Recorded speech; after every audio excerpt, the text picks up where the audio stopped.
আজকে হলো ৬ নম্বর দিন।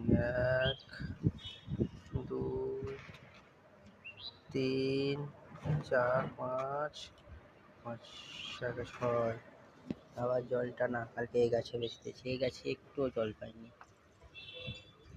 তুমি যদি গাছে পদ্ম ফুলের বীজে জল দাও না, গাছ সেই লেভেলে গ্রোথ করে। এই দেখো এই গাছটা, দেখো গাছটা, এই দেখো এই পাতাগুলো যেমন করে দেখা অ্যালোভেরা গাছ, তুলসী গাছ, এটা লেবুর গাছ, এটা সিকি গাছ, এটা লঙ্কা, আদা, লঙ্কা।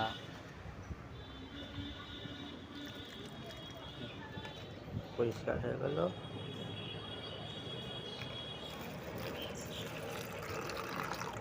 জলটা দিয়ে দিলাম। বীজগুলো ১ ২ ৩ ৪ ৫ ৬ ৬টা বীজ হয়ে গেল। চলো